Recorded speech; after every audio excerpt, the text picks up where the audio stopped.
All right. I'm joined by my guy, Jared Sandler, Rangers insider, and currently right now, play-by-play announcer for the Texas Rangers. Jared, what's up, man? What's up, Kev? It's always good talking to you, man. You too, man. I appreciate you taking a few minutes. It's been a rather interesting few days for you. I won't get into it ad nauseum because I know you've talked about it quite a bit, but I know it's been a unique few days for you and stepping in a difficult situation. One, how you holding up, and two, how has it been getting in a few games now, stepping in and under difficult circumstances? Yeah, I mean, I it's tough for me to enjoy doing these games, knowing that one of my best friends in the world is dealing with the virus and Matt Hicks, and um, I'm not going to pander and act like I have the same relationship with Ted. I love Ted, but we're all a part of a team, and I got two of my teammates, one of whom and Matt is someone super special and important to me. So, I've done play by play before, not to, I enjoy every opportunity I have to do it, especially doing it for the Rangers. But, my mind was elsewhere, for the most part. So I just want those guys back. When I typically do play by play, it's because Eric's just having a good time in Colorado, at his second home, or Hicksy's hanging out with his son, taking him to college, stuff like that. That kind of was the plan this year. So, Eric and I, thankfully Eric's healthy. Eric's not on the broadcast just for precautionary reasons, and we've been keeping up with Ted and Matt and trying to make sure that see if they need anything and stuff like that. So just hopefully they can relax and rest and get back in the booth as soon as possible. Yeah, definitely the best to Matt and Ted as they deal with this, and hopefully they'll get back soon. But more importantly, be as healthy as they can be once they do return. And speaking of health, the injury bug has kind of hit the Rangers a little bit with Corey Kluber and Jose Leclerc, and even our favorite Rugi Odor dealing with a little bit of a oblique injury. Is this something that we kind of expected for teams to be dealing with? We've seen Shahai Otani. He's got a little bit of a forearm strain. We've seen some of these guys dealing with some soft tissue stuff through these first, about week or so now of the season. Is this something that a lot of teams anticipated potentially happening given the compressed nature of what they were dealing with to try and get the season started?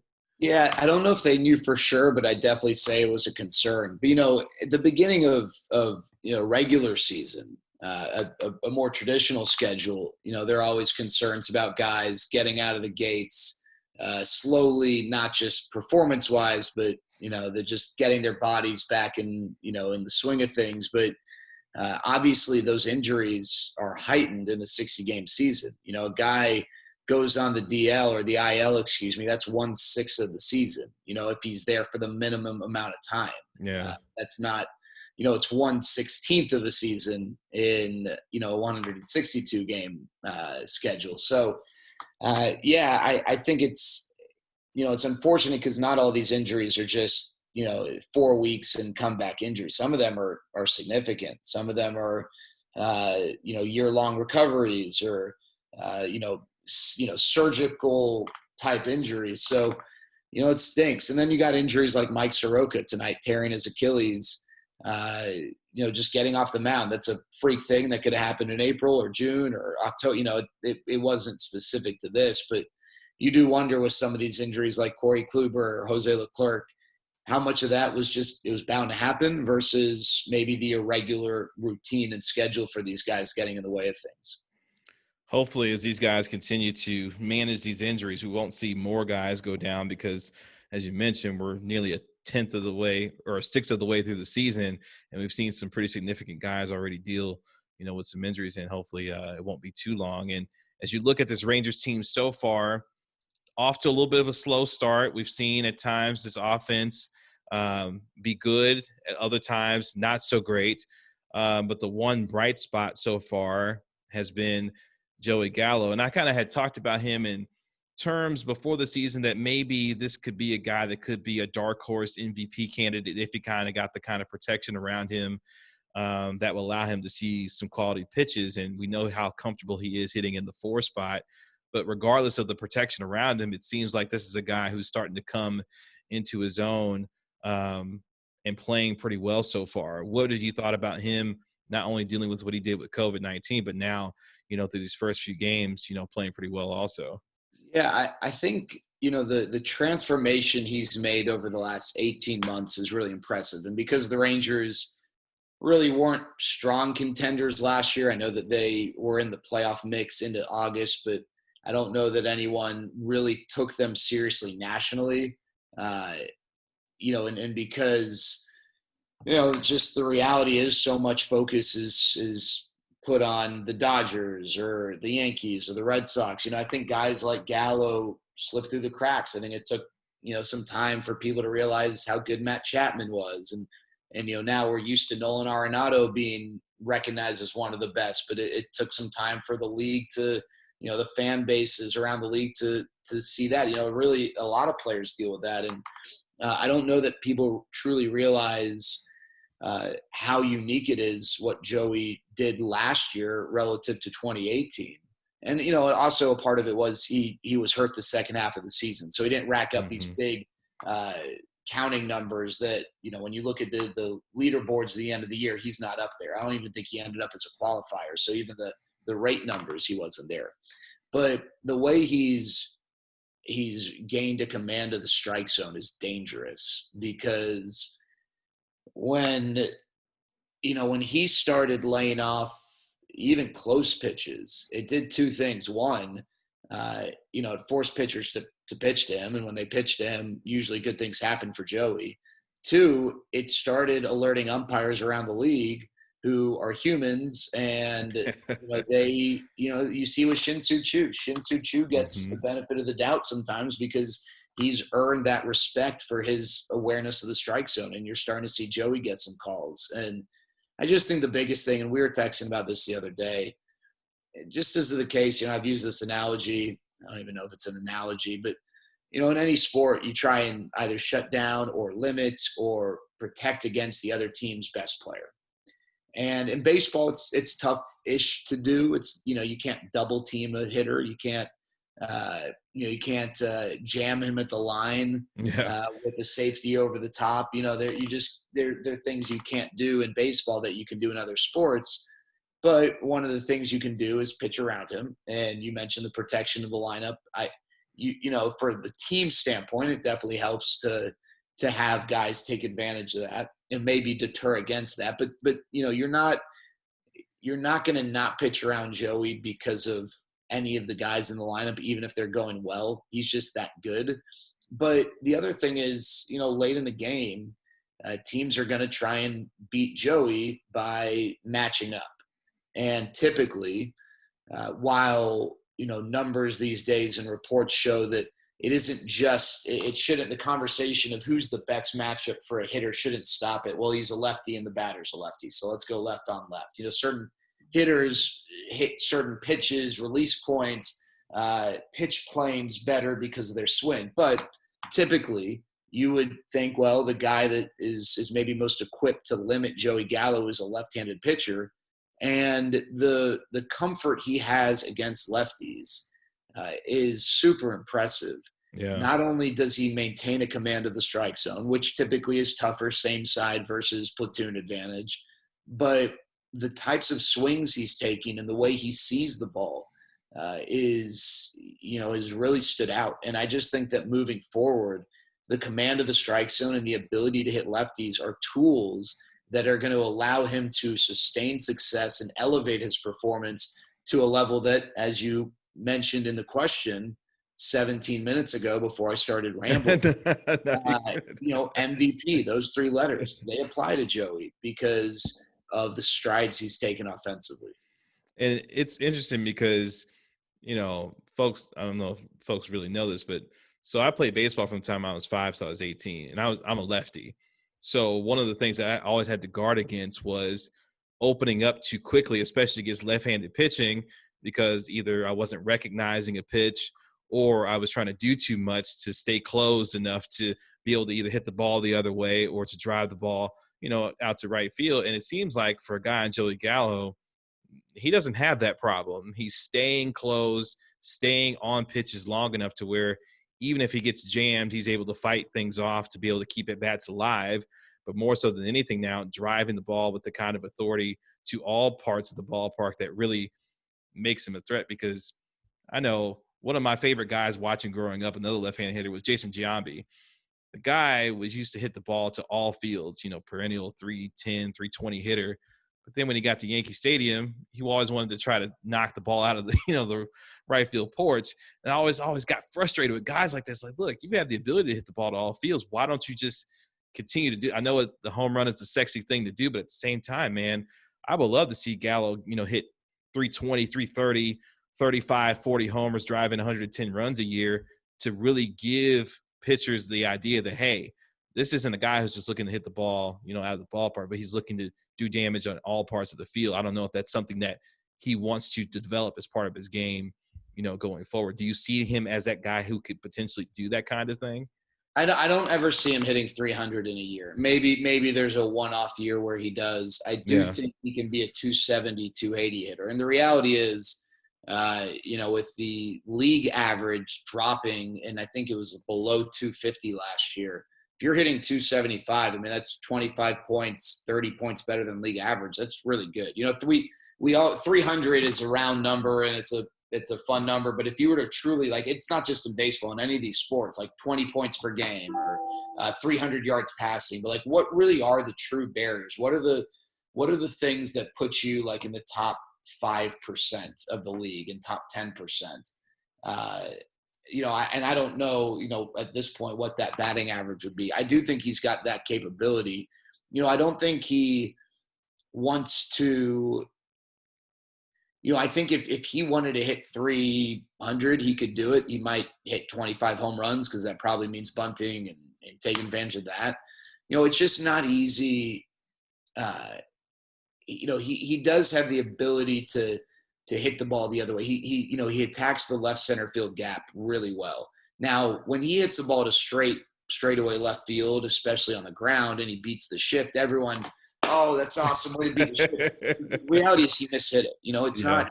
It is tough to drive the ball with authority to left field. It's a gift or the opposite field. It's a gift that not a lot of people have. But his ability to hit for power to the opposite field gap is also really impressive. I think, with Joey, it's just, so the last year, the big step was avoiding pitches out of the zone and doing a much better job of that.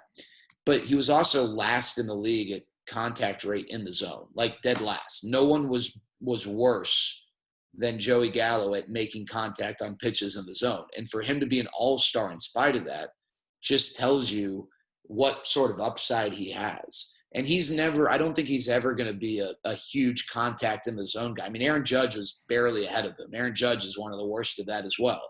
And no one's complaining about how good Aaron Judge is. Right. But I don't think he has to be the worst in the league at that. And I think that's just getting him, more and more comfortable with his swing, more and more comfortable with the zone. There's going to be parts in the zone that he's just not going to be able to cover. He's not Mike Trout. Mike Trout can cover every quadrant of the zone. If you break it into ninths, he can cover every ninth of the zone. Joey Gallo, I don't think will ever have that. I think you can beat him middle up, but it's not easy to just guarantee that you're going to throw a middle up and hit that spot. This isn't a video game. This is real life. And so basically anywhere around there where you miss, he's going to do damage. And so that you can get away with that. And I think that as he becomes more and more comfortable with his swing, you're going to see the results go up and up, and the consistency will maintain. So far, Joey Gallo hitting 310. My man's got an OPS of 1153. That ain't bad. No one better complain about he struck out. Well, you know what? You can take that strikeout and put it where if he's going to have 100 OPS. Yeah. So one of the things going into this season that was talked about quite a bit was not only the rotation, but the bullpen and some of the depth that's been in this bullpen. and it's been tested so far. A couple of games, spoiling a couple of good starts. I think about the start that Lance Lynn had a couple of games ago. Bullpen kind of gave it up, still was able to get the win, scoring 5 against the Diamondbacks. But at the same time, what have you made about some of the inconsistencies with the bullpen? Is that was something that going in with a lot of arms, you were going to see maybe some of that based on who was going to be in this rotation as far as the bullpen is concerned? Or are you a little bit more disappointed that we haven't seen them pitch better at times given the talent that's on this bullpen?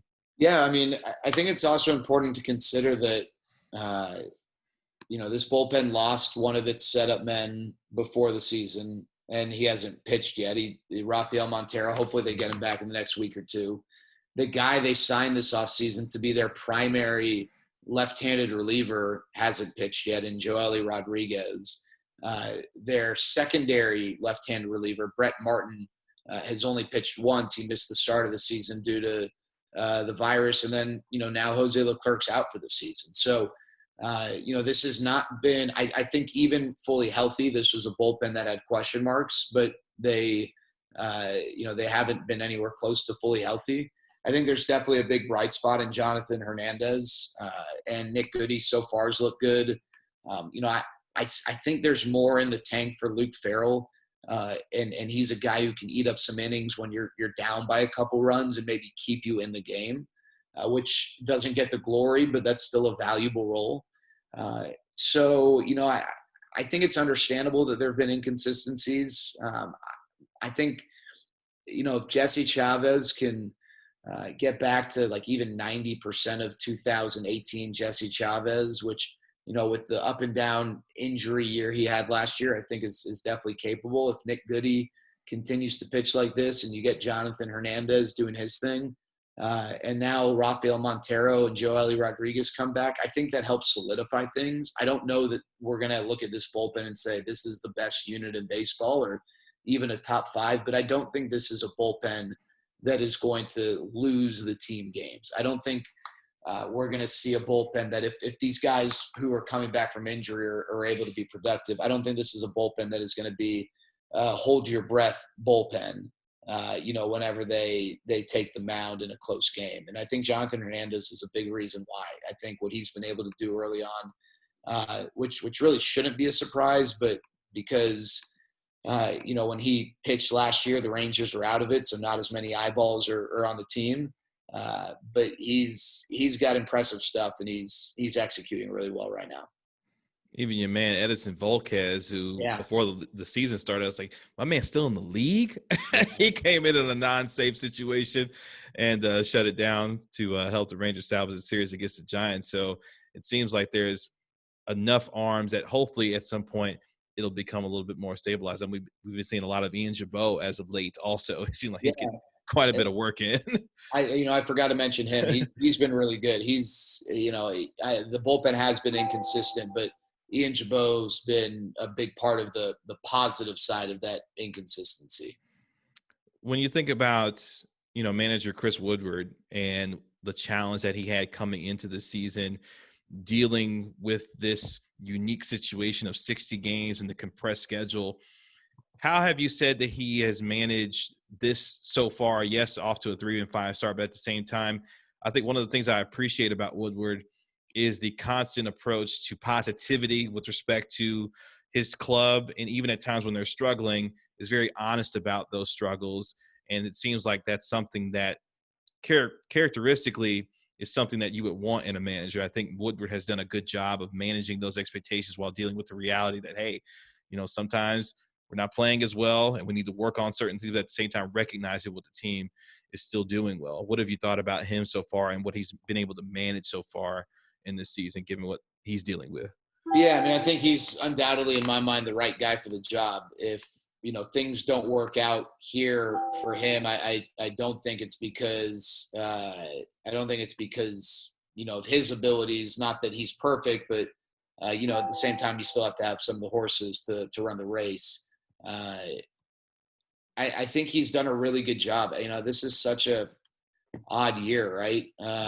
And so one thing I've liked is that he's done the things that you don't want to see in a 162 game season. and that's maybe make some immediate changes, but things that you need to see in a 60-game season. And he hasn't hesitated in doing that. So, I think that right there, that's just not the only key, but I do think that's important, that willingness to do it early on. And what it does is it sets the tone. You don't want to do that in a 162-game season, because then you're sending the wrong message. Then you're sending the message to your players, don't have a bad week, because then you're losing your spot. You don't want that. Yeah. But I think everyone understands the difference in a 60-game season. And I think he's sending the right messages of urgency, to his players. Now, he can't step in the box and hit the ball. He can't field the ball. He can't pitch the ball. But I do think he's sending the right messages and making some really good decisions, prudent decisions. And the other thing is this, like with the lineup, when no one is really hitting other than one guy, it's tough to build a lineup. So everyone has their favorite. Everyone has the guy they don't like, the guy they do like. And, the guy you don't like, you're never happy with where he is in the lineup. The guy you do like, unless he's hitting third or whatever, you're never really happy where he's in the lineup. Right. But, look at the numbers. It's not like anyone really is warranted. Jumping out there and taking it. Yeah. So I think that makes it tough. But I do think he's very open-minded. And I think that's important always, but especially in a year where there's so much unknown. Last question before we get you out of here. Obviously, your focus is on the Rangers, and rightfully so, for what you do and how you do it. But as you look across Major League Baseball, we've seen some pretty interesting storylines develop. I mean, I'm not going to talk about Aaron Judge and what he's doing. I think a lot of folks have talked about him enough about what he's doing out there. But what are some other things that have kind of caught your eye around the game that catches your eye and says, hey, I'm focused on the Rangers, but man, this guy or this team over here is handling its business so far through the first week of this season?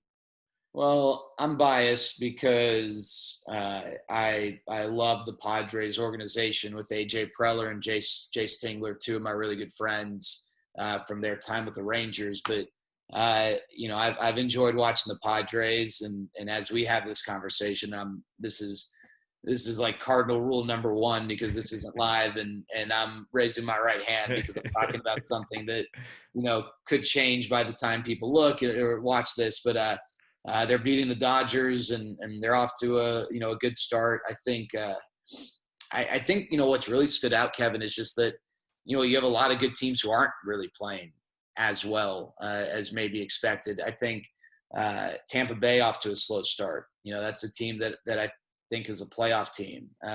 Washington off to a slow start. They're defending World Series champions. The Reds, a team who I think are really, really good. They're off to an average start.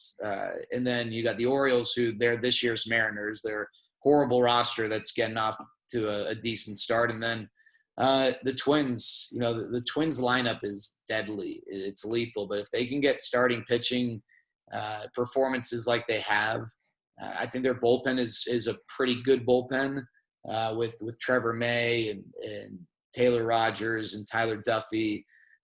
They also have Sergio Romo from the right side. I mean, that's a really good team. The lineup is nasty. So not a surprise. I thought they were going to win the division. I know some people were high on Cleveland, but they've been really, really impressive. I think, I could be wrong, I want to say their run differential is the best in the American League. And I think they're 8-2. That's not a soft 8-2. They're putting the whooping on some teams. That's a good group right there. Yeah, it seems like oh man, you look around Major League Baseball, you see the usual suspects, the Yankees and others, handling their business. But I said this on air the other day. I said, look, I'm 33, but at the same time, I'm looking around at some of these young guys. You mentioned the Padres. I'm like, hold on, Tatis's kid is out here mashing like this, and then you got what's going on in Toronto with one son. Yeah, if you played in the majors and you have a kid, he plays for Toronto, with the exception of Fernando Tatis Jr. Yeah. So it's cool to see these young stars coming up, but at the same time, in a 60-game season, who's hot, who's not, I think it's magnified that much more. And you're seeing some of those teams who we expected to start off playing well, and other teams that are just like, we're off to a slow start. But we'll see if they figure it out. All I know is that my favorite part of this baseball season so far, I want that Joe Kelly type of energy. That's what I want. Okay, that's the kind of energy I'm looking for the rest of the 60-game season. So anything against the Astros, I'm playing for whoever is facing the Astros every single day of the year. That is my guy, Jared Sandler, Rangers insider, play-by-play currently right now for the Texas Rangers. Jared, as always, I appreciate the conversation, my man. Hardest working dude around these parts these days. So I appreciate taking a few minutes, man. I appreciate it, Kev. Thanks so much for having me. Keep up the great work. Appreciate it, man.